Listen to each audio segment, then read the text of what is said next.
আজকের খুতবা শয়তানের দুটি আক্রমণ কৌশল নিয়ে। আমরা গত কয়েক সপ্তাহ যাবৎ মানব সৃষ্টির ইতিহাস নিয়ে কথা বলছিলাম, আর যখন আমাদের মূল আলোচনায় সূরা আরাফের আয়াতগুলো আসবে তখন আমরা এই ব্যাপারে কথা বলতে থাকব। আমি আপনাদের উৎসাহিত করব নিজে নিজে এই 7 নম্বর সূরা অধ্যয়ন করার জন্য। আদম সৃষ্টির এই ঘটনাটি সূরার একেবারে প্রথম দিকে আলোচনা করা হয়েছে। 20 থেকে 26 নম্বর আয়াতে পৌঁছলেই ঘটনার বর্ণনা পেয়ে যাবেন। এমনকি এর পূর্বেও এসেছে, তাই বেশি কিছু আপনাদের পড়তে হবে না। এভাবে নিজে নিজে পড়তে থাকলে এটা আপনার জন্য একটা ইন্টারেস্টিং ব্যাপার হবে। নিজে নিজে প্রশ্ন করতে শিখবেন বা কোরআন পড়াকালে নিজের উপলব্ধিগুলো নোট করতে পারবেন, কারণ এটা তো আমাদের এমনিতেই করার কথা। কোরআনের সাথে আমাদের সম্পর্ক নিয়ে আল্লাহ আযজা ওয়া জাল্লা কোরআনে বলছেন, আয়াতুল লিসাইলিন। এগুলো হলো এমন মানুষদের জন্য আয়াত যারা প্রশ্ন করে। কোরআন পড়াকালে আমাদের অন্যতম যে কাজটি করার কথা ছিল তা হলো প্রশ্ন করা। এই আয়াতগুলো থেকে, এই বক্তব্য থেকে, এই ঘটনা থেকে, এমনকি এই শব্দ থেকে আমি কি শিক্ষা গ্রহণ করতে পারি? কারণ আল্লাহ আমাদের এই সব কিছু দিয়েছেন আমাদেরকে পথ দেখানোর জন্য। ঠিক যেমন স্কুলের ক্লাসে যে ছাত্র সবচেয়ে কম প্রশ্ন করে সেই ক্লাস থেকে সবচেয়ে কম উপকার পায়, আর যে ছাত্র শিক্ষককে বেশি বেশি প্রশ্ন করতে থাকে তার মন ক্লাসের পাঠের সাথে সবচেয়ে বেশি জড়িত থাকে। আর এ ধরনের ছাত্ররাই বিভিন্ন বিষয় বোঝার ক্ষেত্রে বেশি উন্নতি লাভ করে। আমরা আল্লাহকে আমাদের শিক্ষক হিসাবে গ্রহণ করে নিয়েছি। তিনি বলছেন আল্লামাল কোরআন, তিনি কোরআন শিক্ষা দিয়ে থাকেন, ফলে আমরা তার ছাত্র। শয়তানের যে 4টি আক্রমণের কথা বলা হয়েছে, আজ আমি তার 2টা নিয়ে কথা বলবো। গতবার আমরা বলেছিলাম, শয়তান বলেছিল আমি অবশ্যই তাদের সামনে থেকে তাদের আক্রমণ করব। তারপর সে বলছে ওয়ামিন খালফিহিম, তাদের পেছন থেকে। তাহলে এই 2 প্রকারের আক্রমণ নিয়ে এই সপ্তাহে আমি কথা বলবো, আর ইনশাআল্লাহ পরবর্তী সপ্তাহে আলোচনা করব কিভাবে সে ডান এবং বাম পাশ থেকে আক্রমণ করে। কিন্তু আজকে আমি সম্মুখ ভাগ এবং পশ্চাৎ দিক থেকে আক্রমণের কথা বলবো। তো চলুন প্রথমে এই সম্মুখ ভাগের আক্রমণ কৌশল নিয়ে কথা বলা যাক। তো এর জন্য আরবি বাক্যাংশ হলো মিন বাইনি আইদিহিম, আর এর আক্ষরিক অনুবাদ হলো তাদের হাতের সামনে, আর এটাকে ইংরেজিতে বলি ইন ফ্রন্ট অফ দেম। কিন্তু এর দ্বারা আসলে আরো অনেক কিছু বোঝায়। যদি 2 হাত প্রসারিত করেন তাহলে 2 হাতের মাঝে তার সব কিছু এই মুহূর্তে আপনার সামনে আছে। এমন নয় যে জিনিসগুলো আপনার কাছ থেকে অনেক দূরে, জিনিসগুলো আপনার সামনেই। সামনে যদি অগ্রসর হতে চান তাহলে আপনাকে পাশ কেটে যেতে হবে, সরাসরি এড়িয়ে যাওয়া সম্ভব নয়। মোট কথা, যদি সাধারণ ভাষায় বলতে যাই, শয়তান বলল আমি একেবারে তাদের মুখের সামনে গিয়ে দাঁড়াবো, আমি তাদের একেবারে সামনে থাকবো এবং সরাসরি আক্রমণ করব। এখন এই আক্রমণ কৌশল কিভাবে কাজ করে? শয়তানকে তো আর আমরা দেখতে পাই না, তার কণ্ঠও শুনতে পাই না, আমরা জানি না সে দেখতে কেমন, আমরা এর কিছুই জানি না। তাহলে সামনের দিক থেকে সে কিভাবে আক্রমণ করে? আপনি যদি কোরআন জুড়ে মিন বাইনি আইদিহিম বাক্যাংশের ব্যবহার অধ্যয়ন করেন তাহলে একটা ব্যাপার শিখতে পারবেন। কোরআন এর দ্বারা এমন সব বিষয় নিয়ে কথা বলছে, চোখ খুললেই চারপাশে যা কিছু দেখতে পান, আপনার পরিবার পরিজন, বন্ধু বান্ধব, পরিবেশ পরিস্থিতি, আকর্ষণীয় জিনিস, অনাকর্ষণীয় জিনিস, এমন একটি পৃথিবী আপনার সম্মুখে বর্তমান। আর মানুষ মাত্রই আবেগপ্রবণ, তার সামনে যা আছে সেটাই সে পেতে চায়। আল্লাহ আযজা ওয়া জাল্লা সূরা কিয়ামায় বলছেন বাল ইউরিদুল ইনসানু লিয়াফজুরা আমামা, বরং মানুষ তার সামনের জীবনেও পাপ করতে চায়। মানুষ তার সামনে যা আছে তাতেই ঝাঁপিয়ে পড়তে চায়। অনেক আগে যখন আমি ইউনিভার্সিটিতে মার্কেটিং পড়তাম তখন আমাদেরকে ভোক্তার আচরণ পড়ানো হতো। সুপার শপগুলোতে যদি যেয়ে থাকেন দেখবেন দুধ এবং ডিম একেবারে দোকানের শেষ দিকে রাখা হয়। কেন? অনেকেই দোকানে যায় শুধু দুধ এবং ডিম কেনার জন্য। তাহলে যৌক্তিকভাবে তো এগুলো দোকানের একেবারে সামনের দিকে থাকার কথা, কিন্তু পিছনে কেন রাখা হয়? কারণ তারা মানুষের ইম্পালসিভ আচরণের সুযোগ নিতে চায়।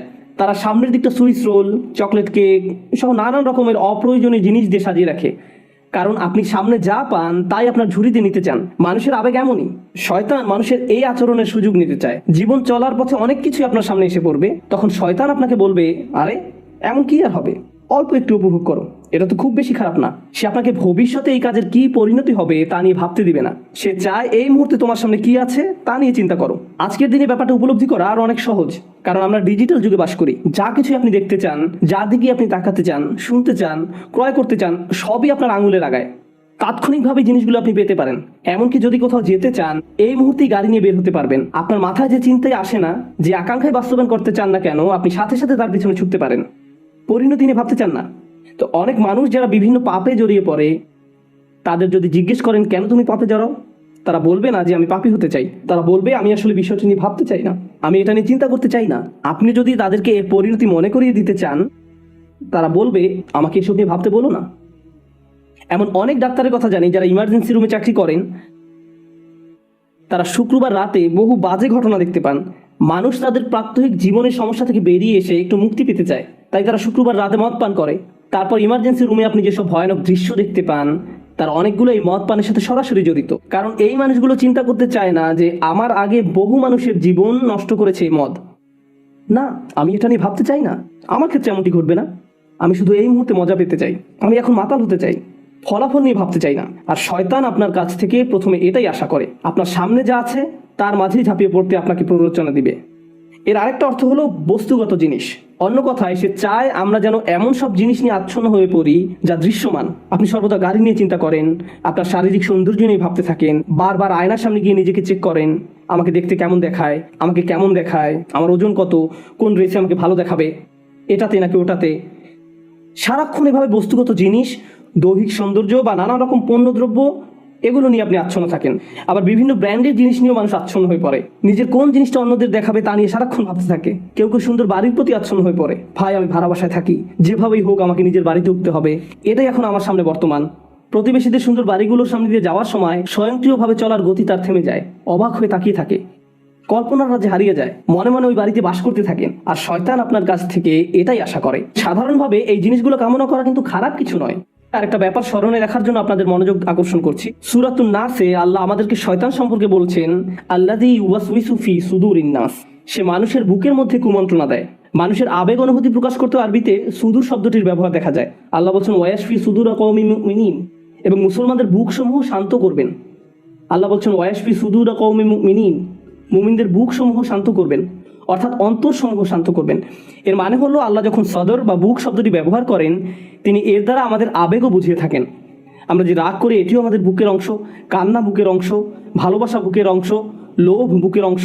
এভাবে আপনি আমি যত রকমের অনুভূতির অভিজ্ঞতা লাভ করি এর সবগুলোই বুকের অংশ। যখন আমরা অন্য কিছুর প্রতি আকৃষ্ট হয়ে পড়ি এটাও আমাদের বুকের অংশ। যখন আমরা কুৎসিত কোনো কিছু থেকে মুখ ঘুরিয়ে ফেলি সেটাও আমাদের বুকের অংশ। অলসতা বুকের অংশ, উৎসাহ উদ্দীপনাও আমাদের বুক থেকে আসে। এর দ্বারা এটাও বোঝায় যে আমাদের ভেতরে আল্লাহ যত রকমের আবেগ অনুভূতি দান করেছেন, রাগ, ভয়, সুখ, এই অনুভূতিগুলোই আমাদের সংজ্ঞায়িত করে। এগুলো সবই প্রকৃতিগত এবং শয়তান এগুলোর সুযোগ গ্রহণ করে।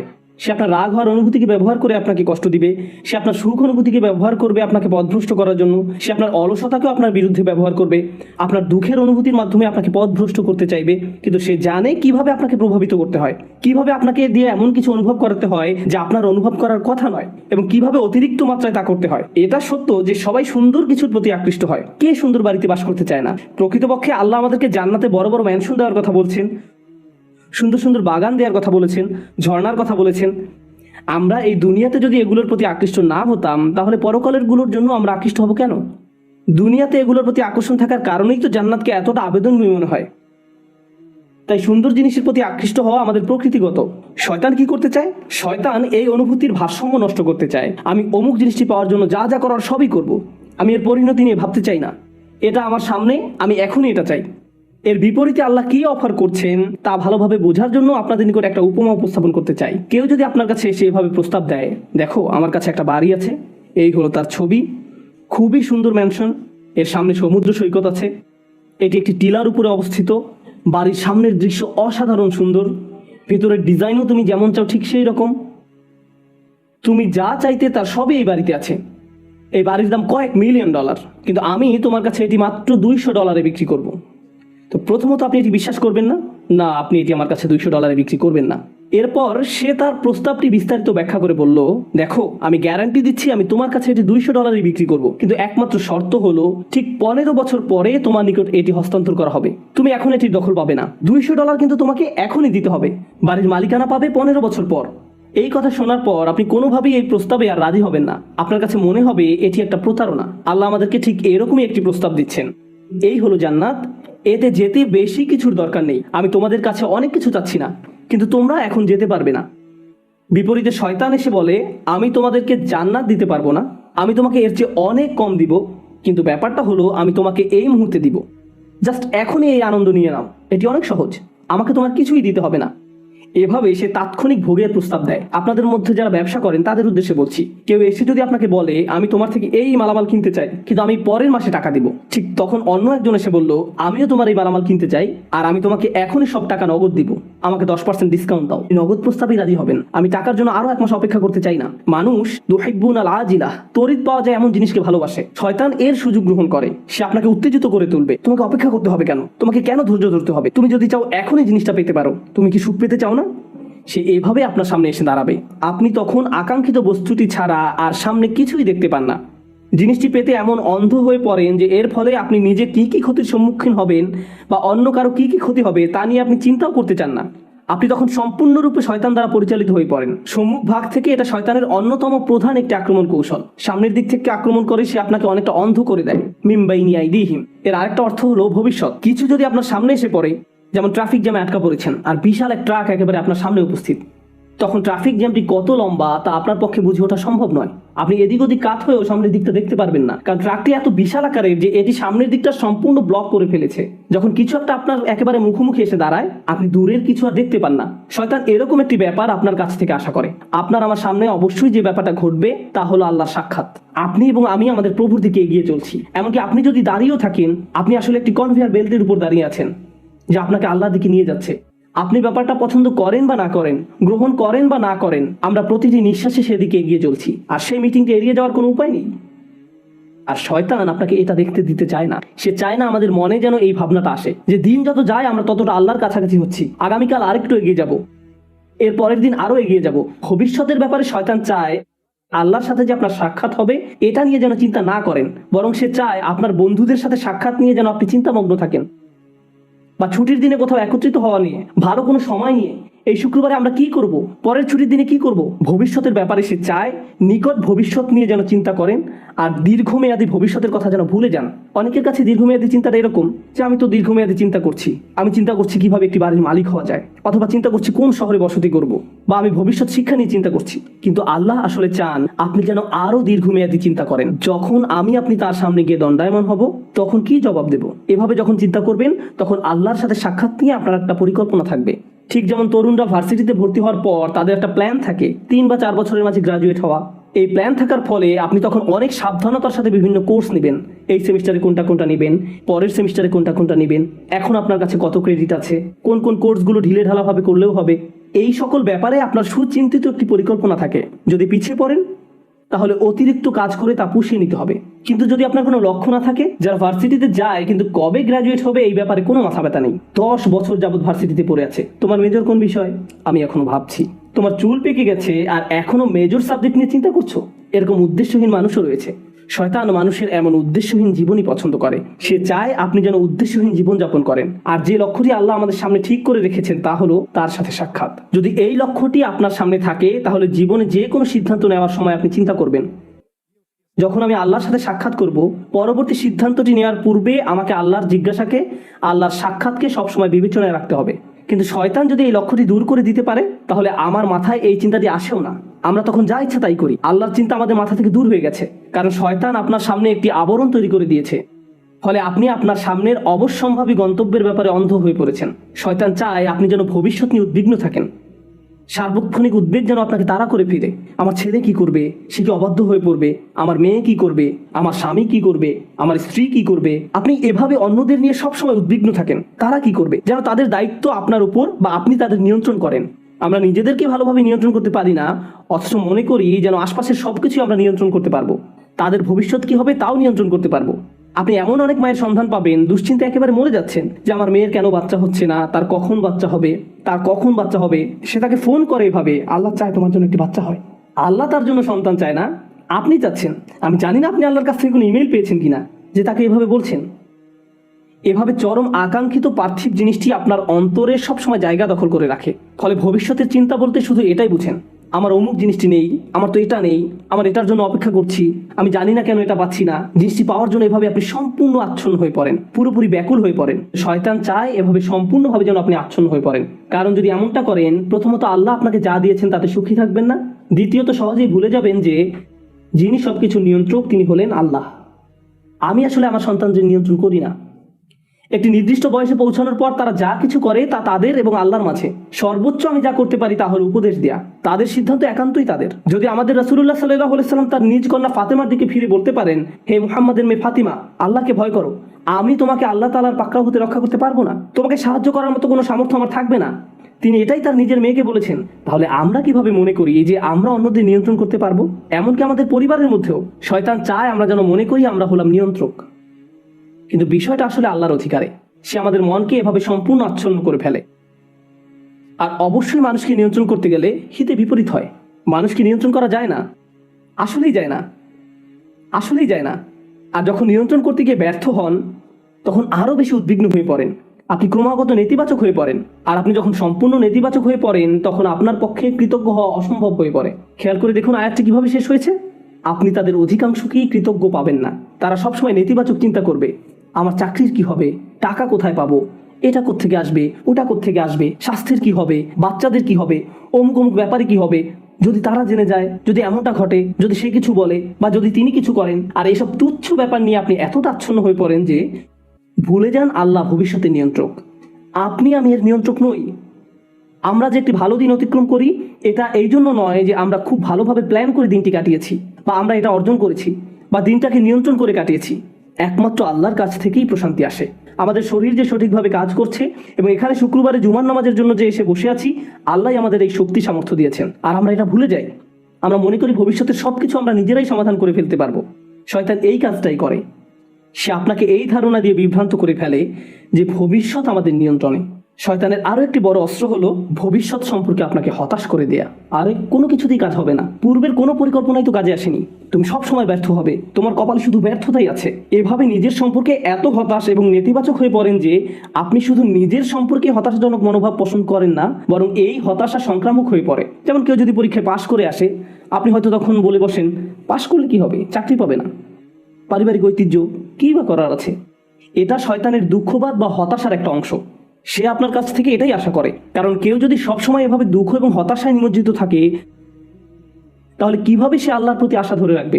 কোন অন্তর নিয়ে তারা আল্লাহর নিকট দোয়া করবে? যদি তারা ইতিমধ্যেই পরাজয় স্বীকার করে নেয় তাহলে কোনো কিছুই আর কাজ করবে না। তখন আল্লাহর নিকট থেকে তাদের আর কোনো প্রত্যাশা থাকে না।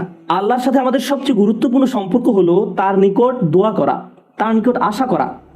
আর আপনি নিজেই কিনা এই সম্পর্কটা কেটে দিলেন, আশাহীন হয়ে গেলেন। শয়তানের সংজ্ঞাই হলো সে আশাহীন, হতাশ। আর সে চায় আপনিও তার মতো আশাহীন হয়ে পড়েন। এভাবে মানুষকে সে সম্মুখ ভাগ থেকে আক্রমণ করে। মানুষ জীবনে বিভিন্ন লক্ষ্যবানে ছুটে চলবে, এটাই স্বাভাবিক। আর এই ক্ষেত্রেও শয়তানও আমাদের বিভ্রান্ত করে ফেলে। এটাও তার সামনের দিক থেকে আক্রমণের কৌশলের অংশ। আমি সামনের দিক থেকে আক্রমণের বর্ণনা দিতে গিয়ে অনেক লম্বা করে ফেলছি। আর যদি পেছনের দিক থেকে আক্রমণের কথা নাও বলতে পারি, সমস্যা নেই। আমি একটু সময় নিয়ে বিষয়গুলোর উপর আলোকপাত করতে চাই। তো মানুষের উদ্দেশ্যমুখী জীবনযাপন করার কথা। মানুষ আত্মোন্নয়নের জন্য লক্ষ লক্ষ টাকা খরচ করে বিভিন্ন সেমিনারে অংশগ্রহণ করে, কারণ তারা অনুপ্রাণিত হতে চায়। এগুলো ভালো জিনিস, এগুলো আসলেই শক্তিশালী জিনিস। কিন্তু শয়তান কি চায় জানেন? আপনাদের একটি উদাহরণ দিচ্ছি। পর্বতারোহীদের দেখবেন তারা হুক নিয়ে উপরের দিকে ছুঁড়ে মারে। আপনি যদি আপনার হুক 20 ফিট উপরে নিক্ষেপ করেন, আপনি কেবল ততটুকু উপরেই পৌঁছতে পারবেন। আপনি যদি 30 ফিট উপরে হুক নিক্ষেপ করেন তাহলে 30 ফিট উপরে পৌঁছতে পারবেন। শয়তান চায় আপনি যেন আপনার হুক খুবই অল্প দূরত্বে নিক্ষেপ করেন। সে চায় আপনি যেন আপনার হুক শুধুমাত্র টাকা কামানোর জন্যই নিক্ষেপ করেন। অমুক পরিমাণ টাকা অর্জন করতে পারলে আমার জীবন সফল। তখন আপনি সারাক্ষণ এই চিন্তায় মগ্ন থাকেন, মনে হয় যেন যদি এই লক্ষ্য অর্জন করতে পারেন তাহলে সব কিছু ঠিক হয়ে যাবে। একবার যদি এই লক্ষ্য অর্জন করতে পারি তাহলে জীবনটা আশ্চর্য রকম সুন্দর হয়ে যাবে। আপনি যখন সেই লক্ষ্যের কাছাকাছি পৌঁছে যান বা উদ্দেশ্য অর্জন করে ফেলেন, আরো 30টা সমস্যা এসে হাজির হয়।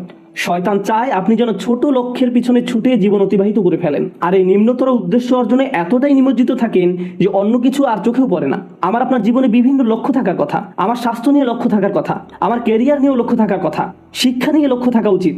একটা ব্যাপার মনে রাখুন, এই লক্ষ্যগুলো আসলে আপনার জীবনের মূল উদ্দেশ্য নয়।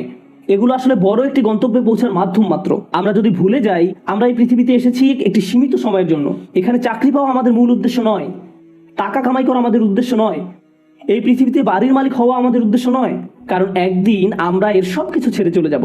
এই দুনিয়াতে আমাদের উদ্দেশ্য হলো ভালো কিছু করা, আমাদের নিজেদের জন্য ভালো কিছু করা এবং এমন ভালো কিছু পেছনে রেখে যাওয়া যা আমাদের মৃত্যুর পরেও কাজে লাগবে। এই উদ্দেশ্যে আমাদের এই দুনিয়াতে রাখা হয়েছে।